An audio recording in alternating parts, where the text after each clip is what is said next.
edition of Pitch BrandTalk. I have with me today Amit Wadhwa. He's the CEO of South Asia at Dentsu Creative. Amit, hi. Hello, Simran. Amit, I just wanted to first start off with how's the year been so far for Dentsu Creative and what are your plans looking ahead for H2? So it's been a great year, fantastic if I may say so myself. It's been a good year in terms of growth. It's been a great year in terms of business, whether it is existing business or new business. It's been great in terms of starting and doing newer things. It's been great in terms of people. Some existing people who've grown tremendously within the system, some new people who've come in with a great set of energy. So in terms of people, it's been great. And also in terms of work, I think some great work has come out, some great work's happening. So instead of H1, I'll say the first 9 months have been fantastic. Like I was telling you earlier, I think in terms of growth itself, we've won some 52 new businesses in the first 9 months itself. Growth in terms of existing businesses, our top growth accounts, for example, we've earmarked top 20 growth accounts. They've grown over 25% in the first 9 months. So I think it's been a good run in 2024 so far. The next 3 months, our hope is that this continues and only gets better, because that's going to lay the foundation for 2025. I'm extremely hopeful and positive about 2025 also. You mentioned fantastic growth and the addition of new clients. Can you just give us some details of which are the new clients and also your 20 accounts which are your focus accounts and which have grown by 25%? Can you just give us a little bit of specifics? Yeah, so what we've done is that, we've earmarked a certain way of working. I think when Harsh came in, and what we've decided was that we will create client units. So some of our top clients are being put into client units, and we picked up some clients, out of which top 20 clients is what I spoke about, and we put them under each client unit, a leader heading each one of them, a set of leaders, and we've seen as a more integrated growth for them. So it's not just creative. We don't want to be just a creative agency. We want to be an integrated agency. So we've started figuring out how do we make sure that we go ahead and make them into a creative plus media plus CX account, because that's how relationships become deeper. That's why you start behaving like truly a growth partner to a client, and that's what we've done. So what I spoke about is the creative growth. There is a media and a CX growth also along with these brands, and I think that's what we've done on the existing brands. Some of the new brands that we've won include many like Sony, like Gemini Oils, like Popeyes, and there are many more, some that I can't talk about right now, but it's been close to 52 wins is what I hear in the first 9 months itself. Some small, some big. But very interesting. I can use the word technology. Now we see every year or every 6 months is a new technology. The needs of the clients are also changing. Today something may be in vogue, in a month later that's out. What's the challenge in keeping up in pace with the client? And also, how are you offering them solutions on this? Because it's always like the customer moves first and his change is coming, you're always playing catch up. Yeah. I think so. I don't see this as a challenge, to be very honest. I think I see this as an opportunity. If you look at what we've tried to do now, is that we've created Dentsu Creative Webchutney and Dentsu Creative Isobar in a way. The whole reason is that both of them are creative agencies, both of them are creative brands, but Dentsu Creative Webchutney is hugely invested on the creative side of it. Dentsu Creative Isobar is creative plus and more heavily loaded on the digital side. And why we're doing this is because I think the world's changing so quick, and it is not just staying abreast with what the client needs are, it's staying abreast with how the world's moving. And you need to keep doing newer and newer things. You need to keep coming with newer products. You need to keep coming with newer innovations.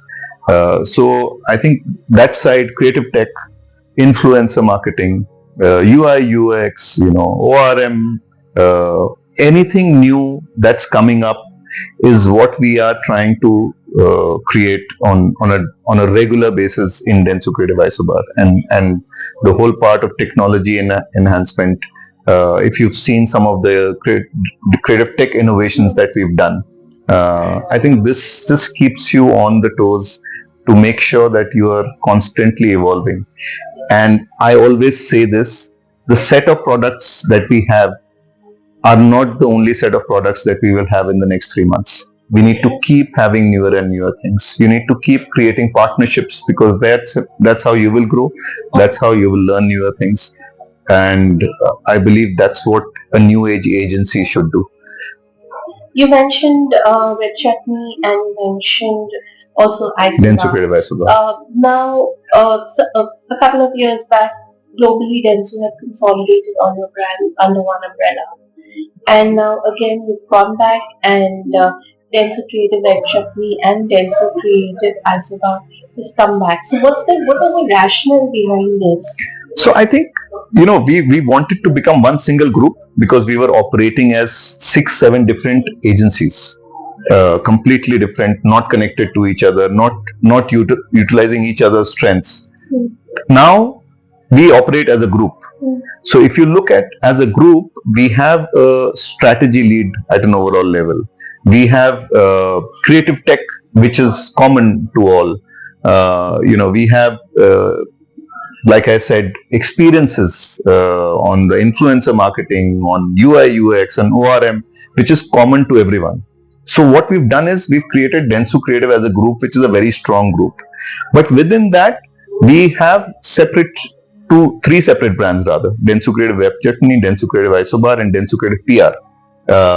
And these brands are there to make sure that there is an alignment in the way we work. So for example, Dentsu Creative Webchutney is hugely focused on creative output.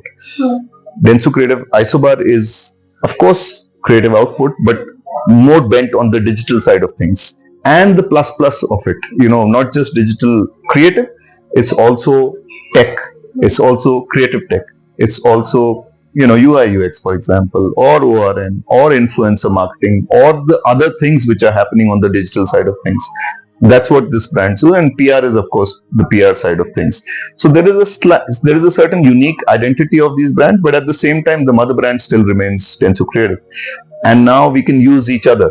We are, I'm there at the helm of it, and these leaders who are leading these brands are talking to each other a lot more, and learning from each other and using each other's expertise a lot more.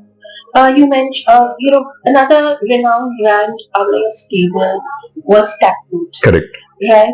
And you're looking at even getting that back on, or why not Taproot? No, so it was a decision we decided to create 3 brands, one for PR, the other was, out and out creative, and the second was creative and digital plus. On the creative side, it was a decision that we will take Webchutney for no other reason, and Taproot is a great brand even now, to be honest. But Webchutney is a brand which has developed in the modern age. Our outlook is all as a new age agency. I firmly believe if we live in the past, if we keep doing what we're doing, we will never be the same. And I think that's what, in a way, Webchutney embodies.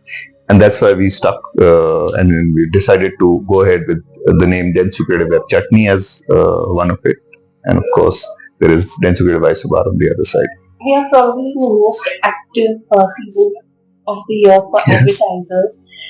What's your sense of the sentiment that's happening around? And is there any categories which you see are driving growth, or any categories which are not performing as you would have expected them to? So, I think it's a mixed bag, I would say, but largely it's been good. It's been positive.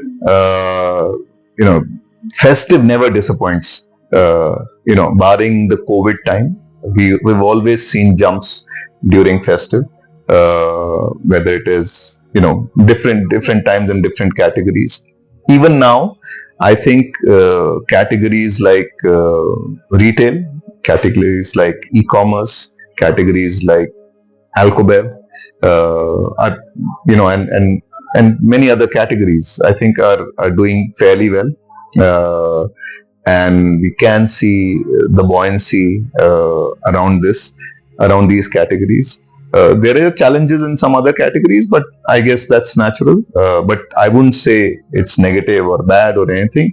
I think we're sitting in a region where growth is, if everyone looks at India and says growth is here, not as much of a growth dampens the spirit in India, while I think growth itself is a great thing. So I would say I think most categories are doing fairly well. Challenges in some of the categories, but I think largely good. We've also seen quite a few number of clients, cutting costs. How do you see this impacting Densu and the industry as well, particularly in this season? See, cutting cost is a natural thing when there are challenges.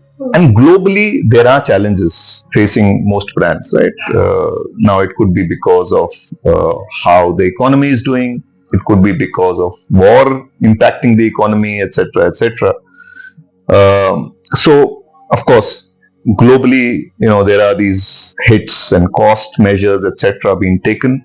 There are some companies in India also that's got impact a lot more than some others, but India still is the bright spot.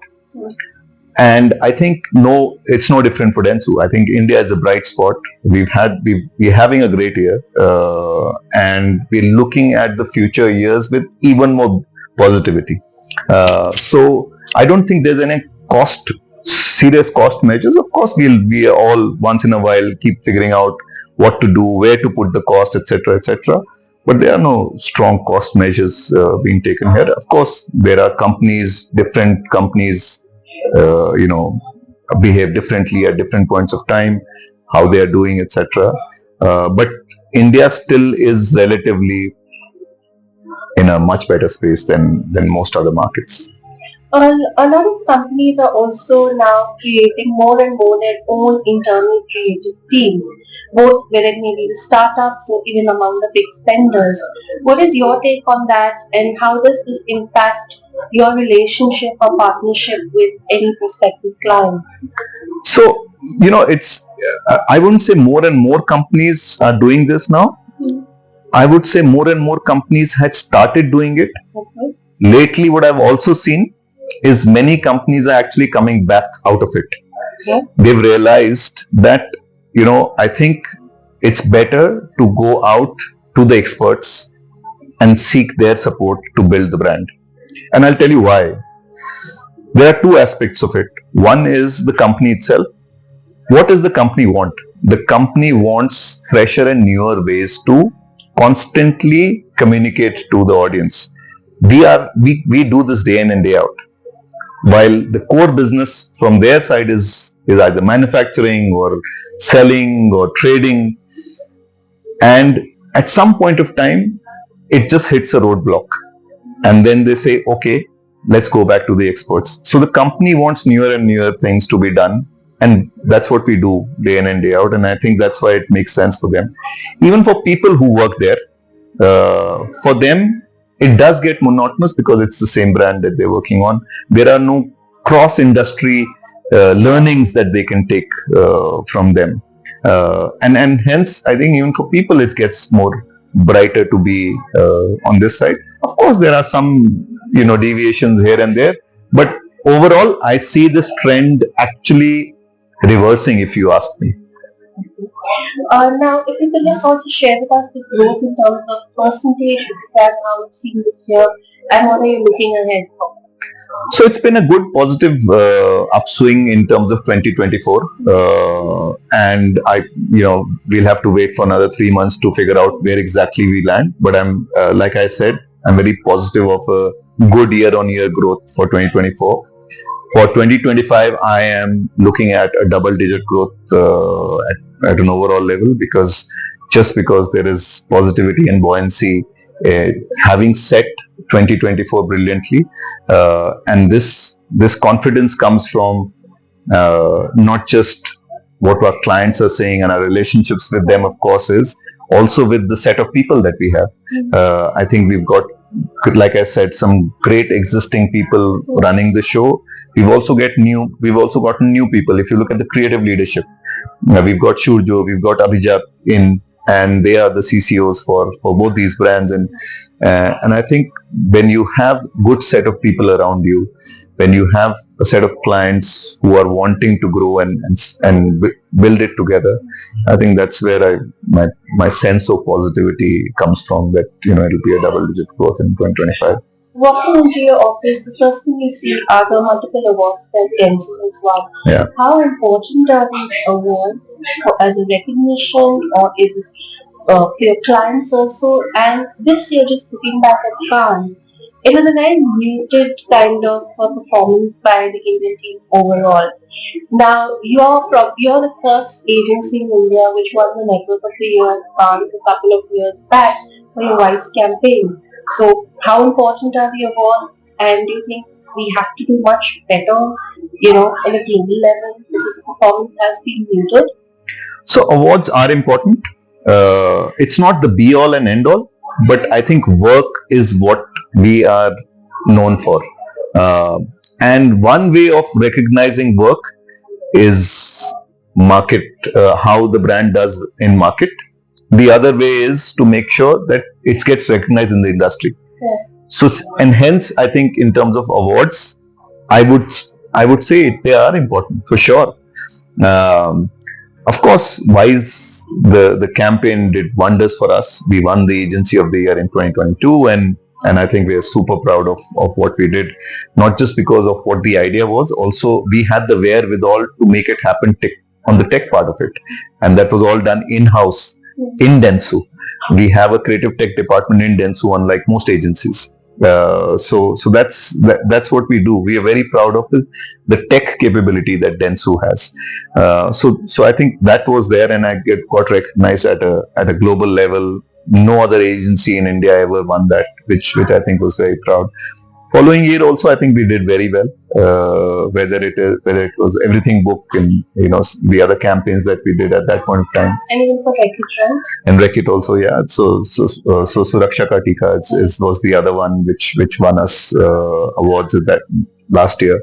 This year we were very, very hopeful of Deep Connect, the campaign on Motorola. For whatever reasons, and it did not win, but it won big on Curious.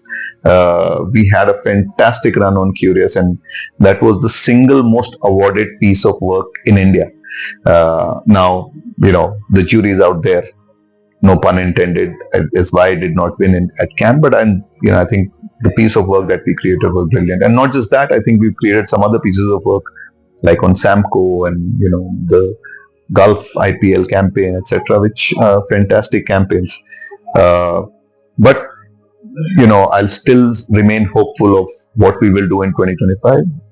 Hopefully, we'll churn out work which will win us at Cannes also, and at India level. So, and I know I've given you a longish answer, but awards for me, I think they are important. They are not the be all and end all, but they are important. And yeah, it tells you how good a work you're doing. Thank you, Amit, and hope to see more creativity coming out of Dentsu Creative, more awards, and a line of clients lined up. Thank you so much. I need those good wishes and can keep wishing us well. Thank you. Thanks. Thanks, Imran.